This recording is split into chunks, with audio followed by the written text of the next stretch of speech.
Uh, I want to thank Lizzie and Professor Stern, Lizzie Falvey, for um, allowing the play to be done.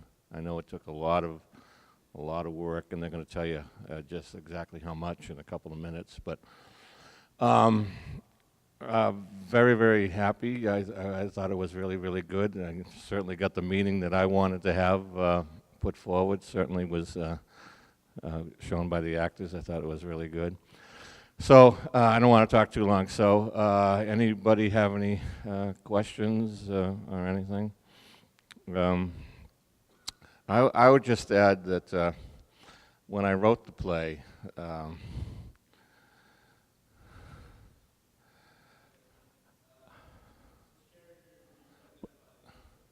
just a second. That was a pregnant pause. I was angry when I wrote the play.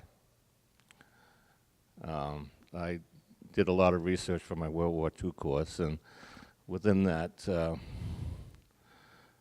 I did a lot of research on the internment camps, and the more I read, the more upset I became. And I wrote this play in the eyes of Fred. I wasn't very forgiving when I wrote the play. I was, as I said, quite angry. And so when I gave the play to my classes to read, and I asked them who they identified with, I expected 80% of them to be on my side or say that Fred was probably more correct in his thinking than Ben. And I was quite surprised that it was just about 80% on the side of Ben and 20% on the side of Fred. And then I just said to myself, well, I'm just believing that because you kids are too nice, and you don't, you're as naive as Ben was, and then I got some feedback from the students, and they kind of convinced me that possibility that as Fred was being naive at the beginning, he turns out to be the wise one. Now, I'm not sure that I totally agree with that, but you got to get over things, and if any of us were put into this position, I think we would see the total injustice that certainly was put upon these people for really no crime whatsoever, other than just being Japanese. And by the way, throughout the whole war, there was not one instance of sabotage or anything like that by any Japanese American in America. Not one. That's amazing. These were good people. And how our great president, FDR, allowed this to happen, you just have to sit and kind of shake your head. You don't know. Anyway, I don't want to ramble on about anything, but anything else? Yes.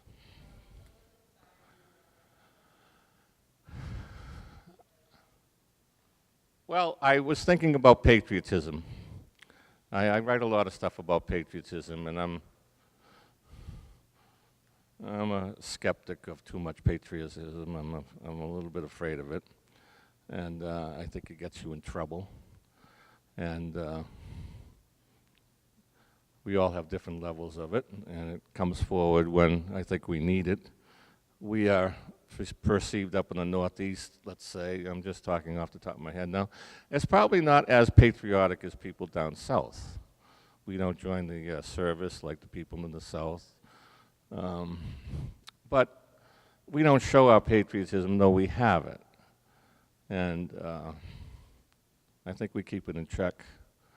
And when you have too much patriotism, in my opinion, it can cloud rational thinking.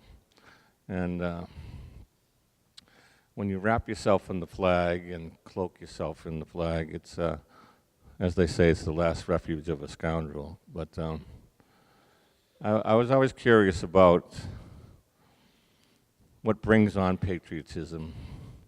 You know, when I wrote this, I was actually kind of scared that my concept of Ben wouldn't be accepted, because how could this kid have this much patriotism at 16 years old? But I could see it now. I could see it. Anything else? Yes. Is the Honolulu rings on the Japanese pilots, was that true? That was true. That was true. It wasn't true that they were wearing them. It was true it was reported that way, because it was obviously a hysteria that went.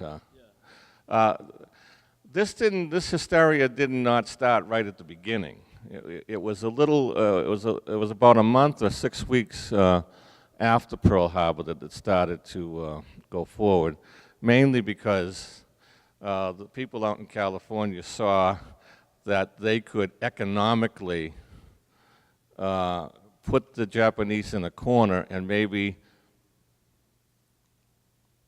get their lands, get their farms, and get this and that. And plus, they were racist to begin with. So the one big sin of America, I'm afraid, is racism. It always has been. And just a very unfortunate time. I think you know that finally, in 1988, George Bush, the first president, gave everybody that was still alive that was put into these camps $20,000. $20,000. Over $1 billion was handed out to these people.